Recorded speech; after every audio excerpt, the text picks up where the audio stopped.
सीधे हम दिल्ली लिए चल रहे हैं। कर्टन रेजर सेरेमनी में मुख्यमंत्री डॉक्टर मोहन यादव मंच पर संबोधित करने पहुंच गए हैं। निवेशकों से बातचीत करेंगे। श्रीमान आशीष वैश्य जी, मैं ये सोच रहा था कि इन्वेस्टर समिट के लगातार इन कार्यक्रमों का और कितना लाभ मिले, उसके दायरे आर्थिक रूप से मिले तो मिले, हमारे उद्योगपति भी अच्छे से भाषण देने लग गए, ये भी बढ़िया बात।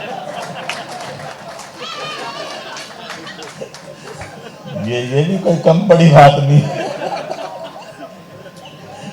मेरे को कोई नंबर देने का बोले कि सिंघानिया जी को नंबर दूं कि मित्तल जी को दूं, तो मेरे सामने धर्म संकट आ जाए। अच्छे से अपनी बात का संप्रेषण करना, ये भी बड़ी बात है। अभी वैश्य जी को धन्यवाद में लगाया, ये बड़ा मुश्किल जा रहा है। जैसे 7 इन्वेस्टर समिट हुई, 5 दूसरे कार्यक्रम हो गए, और हर बार डैश पे 3 से 4 हमारे उद्योगपति मिले। तो ये आंकड़ा भी राघवेंद्र जी बताना कि ये कितने अच्छे अच्छे भाषण भी हमारे मंचों से हुए हैं। लेकिन मैं इस बात के लिए आनंद के साथ कह सकता हूँ कि कभी कभी एक परमात्मा मौका देता है, और उस मौके का सदुपयोग करने के लिए सारी अनुकूलता ही बनाता है। और उस अनुकूलताओं के दायरे में अगर देखो तो यहाँ इस जगह बोलने में मुझे कोई गुरेज नहीं है। अभी कोई चुनाव का समय नहीं, इसलिए बेखौफ बोल भी सकता हूँ। आप वो दोनों समय देखो, केवल ये जो वर्तमान का समय, अगर भारत 5वीं अर्थव्यवस्था बना है और तीसरी की तरफ जा रहा है, तो एक वास्तव में चमत्कारी व्यक्तित्व हमारे बीच में है, यशस्वी प्रधानमंत्री श्रीमान नरेंद्र मोदी जी। हम उनका अभिनंदन करें, वंदन करें। मैं इसलिए नहीं बोल रहा हूं कि वो हमारे वरिष्ठ है, हमारी पार्टी के वरिष्ठ है, हमारी उनके दलों की उनका आशीर्वाद है। वो दो कारण से और मैं उसका अपनी बात को कहना चाहूँगा कि जिनके मुंह से एक तो बगैर संकोच, हमारे अगर निवेशक आगे नहीं बढ़ेंगे और भारतीय निवेशक आगे नहीं बढ़ेंगे तो कहाँ से कोई देश आगे बढ़ाएगा? कब तक हम किसी के पीछे पीछे चलते रहेंगे? हमको भारत को आगे बढ़ाना है, भारतीय लोगों को आगे बढ़ाना है, भारत को दुनिया की उस कतार में खड़ा करना है जहाँ का वो हकदार है। तो उतनी उनका हिम्मत भी चाहिए। और मैं मान के चलता हूँ कि डंके की चोट, पता नहीं क्या क्या षड्यंत्र करते, कभी किधर से षड्यंत्र हो जाए, कभी किधर से षड्यंत्र हो जाए, लेकिन वो इस मामले में कभी पीछे नहीं हटते। जो है वो है, तुम्हारी मर्जी, आज जैसा करो, लेकिन उद्योग धंधों व्यवस्था को बढ़ा करके ही भारत का भला होगा। और इसमें भी कितनी अच्छी बात है, अभी वो जो उनका विजन जो दूसरे भाव से आ रहा है कि हमको वार से कभी जीत नहीं मिल सकती, हमको व्यवसाय को बढ़ा करके आगे बढ़ सकते। ये जो कल्पना है कि एक तरफ पूरा दुनिया का परिदृश्य हम देखें तो वो नाना प्रकार के पता नहीं कितने कितने झंझटों में उलझा पड़ा हुआ है, लेकिन उस ऐसे उलझन सुलझन के माहौल में भी वो क्या ढूंढ रहे हैं? उनने कहा हम बुद्ध से युद्ध की ओर विमुख होने का रास्ता ढूंढ। अब ये एक वाक्य में सारी बात आ जाती है। हमारे ही तो बुद्ध है गौतम बुद्ध, जिनने दुनिया में शांति का संदेश दिया, लेकिन उस शांति के संदेश के अंदर से अब आप बताइए, कोई सोच सकता है ये वर्तमान के प्रधानमंत्री की हिम्मत हो सकती है कि कल एआई के समिट की अध्यक्षता भी कर रहे हैं और आज ट्रंप के पास भी अपनी बात, क्या ट्रंप पर कौन सा कार्ड डालने जाते हैं? ये भी तो अपने देश के मान सम्मान को बढ़ाने वाली बात है कि हाँ, हमारे दृष्टिकोण में अगर अमेरिका की डेमोक्रेसी में नए राष्ट्रपति बने तो हमारे इस देश के बढ़ते कदम अपने देश के लिए कैसे होना चाहिए। और सौभाग्य तब मिलता कि पहले विदेशी राष्ट्र के प्रमुख के नाते से वो जा रहे हैं, हमारे गणतंत्र के, दुनिया के सबसे बड़े लोकतंत्र के नायक, सबसे सक्षम देश की तरफ जा रहे हैं। तो जनतंत्र की भी विजय हो रही है। और इसका भी और आनंद है कि कल दोनों ने साइन नहीं करे तो मत करो, जिनसे हमारा झगड़ा चलता उनने पहले साइन कर दिया, ये भी एक बड़ी बात है। तो ये इनका इधर देखो तो ये भी साथ दिखाई दे रहे हैं, जिधर देखो उधर देखो। तो भारत का कुल मिलाकर के वर्तमान का समय चारों तरफ से जो वर्तमान की आशा अपेक्षा का केंद्र में निकल के आ रहा है, वो हमको अपने आप बता रहा है कि परमात्मा की दया से, और ये सही बात भी है, हम ये मान के चलें कि अगर हम निवेशकों के बीच में बात कर रहे हैं तो इसको कोई, मुझे अब बिल्कुल कतई इस बात का, तो मैं तो पहले से मान के चलता था, लेकिन पता नहीं क्या ये राजनीति के इस लाइन में एक संकट रहता था कि कोई बात करो तो उद्योगपति के साथ मत बैठो, और उद्योगपति की तो बात ही मत करो, नहीं तो वोट कट जाए। पता नहीं कौन सा दौर था वो। अरे भाई, उद्योगपति नहीं, उद्योग लगाने की बात नहीं करोगे, रोजगार की बात नहीं करोगे, तो आप भला कैसे करोगे? हमारी ये इतनी बड़ी ये मानव संपदा है जिनके बलबूते पर हमारे यहाँ इतनी बड़ी आबादी है, और आबादी में सब प्रकार के उनके लिए वो अवसर मिलने का जो मार्ग है, हम कैसे बात कर सकते हैं कि अगर ये हम इस चीज़ को नकार देंगे तो कैसे काम चलेगा? आज के समय में तो इसको सर्वाधिक आवश्यकता है। जब दुनिया का सबसे युवा देश अगर कोई है तो भारत है। हमको इस बात पर गर्व होना चाहिए। जब युवा देश है तो युवा देश को आगे की राह पकड़ने के लिए हमको ये सब अनुकूलता नहीं चाहिए क्या? उस अनुकूलता के बलबूते पर सभी सेक्टर में, और कितना अच्छा लगता है ये स्टार्टअप को प्रोत्साहन देने से लगा करके हमने सभी प्रकार के इन्वेस्टमेंट की पॉलिसी को, ये अभी अनुराग जी ने एक अच्छी बात बोली और वो बात बिल्कुल सही है। कई बार ये वैसे ही बनता कि ये छूट दे रहे, वो छूट दे रहे, छूट दे रहे, और ये जो उद्योगपति के धीरे से एक शब्द निकलता वो अच्छा है, भले 2 छूट कम दे दो, समय पे दे दो तो बहुत अच्छा। भैया कहाँ चक्कर में डाल रहे हो? जो दे रहे हो जल्दी दे दो। वो 5 दोगे तुम, 2 दे दो, लेकिन 2 से हम 4-6 कर लेंगे इसको। तो समय सीमा के अंदर की जो कठिनाइयाँ कम करके जो हमारे व्यापार व्यवसाय को बढ़ाने के लिए भी आवश्यक है। और मुझे इस बात की प्रसन्नता है जितने प्रकार से बात बोली गई। अब मैं तो इस बात के लिए विनीत जी की तरफ दोबारा आना चाहूँगा। विनीत जी, आपको धन्यवाद देना चाहूँगा। इनका जैसा सफल बिजनेसमैन नहीं देखा। इनने कहा हम अगर सोलर एनर्जी में बढ़ रहे हैं तो सोलर एनर्जी में इनने कहा कोई सरकारी ज़मीन का इंतजार ही नहीं कर रहे हैं। जो ज़मीन है सब व्यक्तिगत खरीद लो, और पूरी ज़मीन अपनी निजी खरीद करके पूरा अपना बड़ा अच्छा का कैंपस बना लिया। अब मैं इसको इस नाते से भी धन्यवाद देना चाहूँगा कि ये दूरगामी दृष्टि से लिए गए निर्णय वास्तव में हमारे यहाँ एमपी में, अगर दिल्ली, बम्बई, दुनिया के बाकी देश छोड़ दो, अपने राज्य के भी दूसरे राज्यों से तुलना कर लो तो ज़मीन की कीमत दिल्ली की तुलना में तो 1/40वां हिस्सा है, बम्बई की तुलना में 1/100वां हिस्से से कम है। आपको अगर इंडस्ट्री लगाना तो इंडस्ट्री लगाओ। कई बार इंडस्ट्री लगने के बाद 10-20 साल बाद अपनी अगली पीढ़ी के लायक क्या मालूम क्या रहेगा नहीं रहेगा।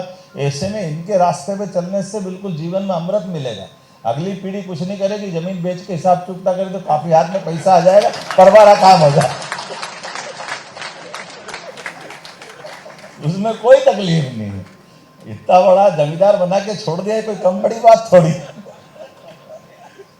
तो आम के आम गुठली के दाम, और कहाँ जाओगे आप? कुल मिलाकर के हर कोई व्यक्ति जो इन्वेस्टमेंट करना चाहता है तो वो 2 ही रास्ते चाहता है। मैं अपने व्यवसाय के माध्यम से लाभ भी कमाऊं, लेकिन ये बात भी सही है, हमने भगवान को नहीं देखा, हमने ब्रह्मा जी का भी नाम सुना, हमने विश्वकर्मा का भी नाम सुना, लेकिन सच्चे अर्थों में आप कई लोगों के पेट पाल करके वो भूमिका में आते, मैं आपका अभिनंदन करता हूं, व्यवसाय वालों का भी। मैं अभी जापान की यात्रा पर था, और जापान में वो सबसे बड़े, क्या नाम था, यूनिक्लो वाले, यूनिक्लो वाले, वो हमारे बीच में आए। और आकर के मैं जब, माफ़ करना, मैं अपने समय से 40 मिनट लेट वहाँ पहुँचा।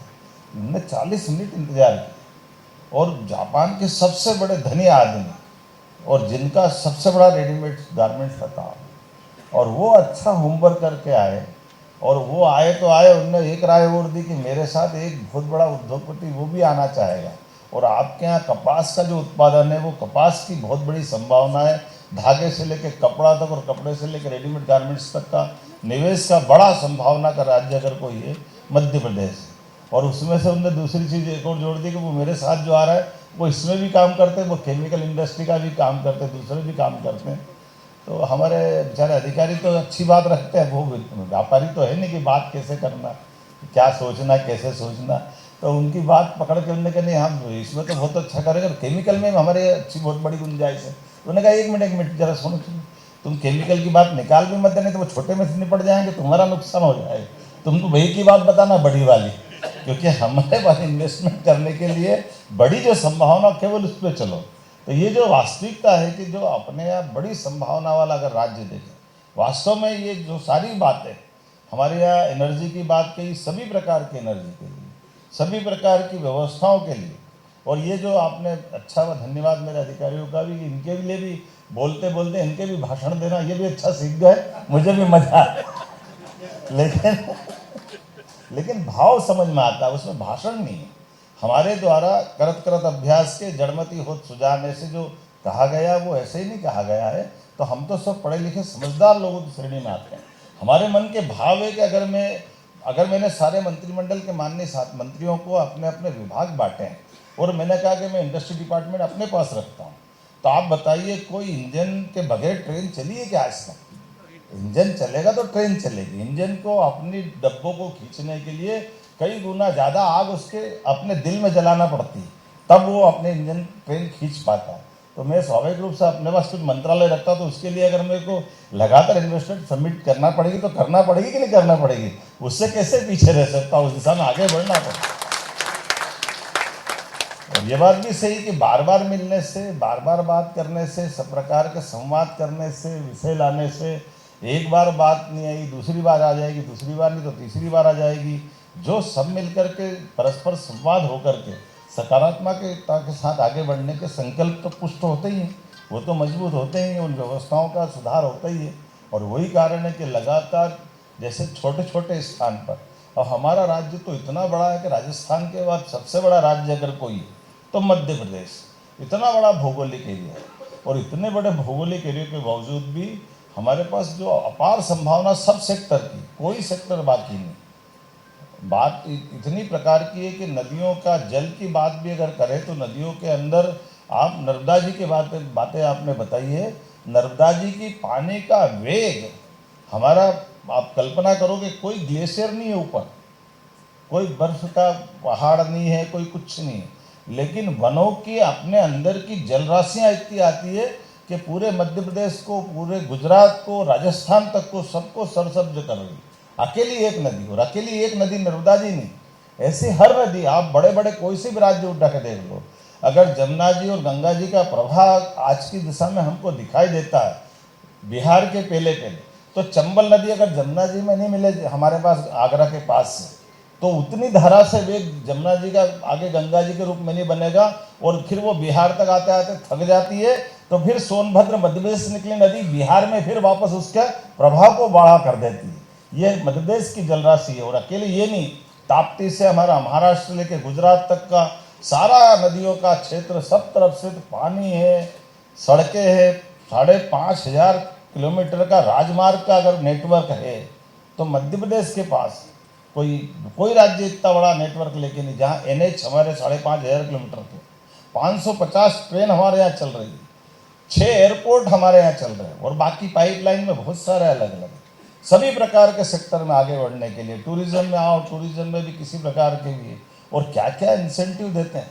रेडीमेड गारमेंट्स में तो 200% में तो मेरा दिमाग ही काम नहीं करता, जोड़ बाकी करते करते कि 200% का इन्वेस्टमेंट को, इन्वेस्टर को अगर इंसेंटिव दे रहे हो तो वाकई अब बचा क्या है। तो ये आपने सही कहा कि 50,000 करोड़ लगवाए और साल 2 साल में 25,000 करोड़ वापस देने की गारंटी दिला रहे हो, गलत थोड़ी कह रहे हो आप। क्योंकि ये तो हमारे लिए केवल सेक्टर को समझ करके डालने की जरूरत और निकालने की जरूरत, और मैं मान के चलता हूँ गलत नहीं है। हम अल्टीमेटली कुल मिलाकर के हमारे सबके माध्यम से 21वीं शताब्दी भारत की होगी। माननीय प्रधानमंत्री के नेतृत्व में तीसरी आर्थिक अगर शक्ति बनाना है तो इस प्रकार के प्रयोग करने की जरूरत भी है, और इस प्रकार के आमंत्रण की जरूरत भी है। और ऐसा माना जाता है कि अगर हृदय मजबूत है तो शरीर मजबूत है, हार्ट अगर है तो हार्ट की भूमिका में भी तो आना पड़ेगा। सारे कचरे वाले, कार्बन डाइऑक्साइड वाले खून को निकालते हुए ऑक्सीजन युक्त से ये शरीर चलता है। ये हमारा जो परमात्मा की दया से जूलॉजिकल सिस्टम है, ये अच्छा चलेगा। मैं उम्मीद करता हूँ कि ये जो आज की समिट हमारी हुई है, और आप यहाँ के माध्यम से मैं आप सबको निमंत्रण दे रहा हूँ, आइए हम सब मिलकर के भोपाल की 24 और 25 तारीख की तारीख को अमर करें। और जो एक बात बताइए वो भी और मज़े की बात है, वहाँ लेक भी है, पहाड़ भी है, बहुत साफ सुंदर राजधानी भी है, लोग भी बहुत भले हैं और इतना अच्छा फॉरेस्ट का एरिया है। अभी हमने उनको रातापानी अभयारण्य की घोषणा कर दी कि इस सड़कों पे दिन में आप घूमोगे, रात में टाइगर भी घूमते ही हमारे भोपाल की विशेषता भी है। बहुत बहुत धन्यवाद।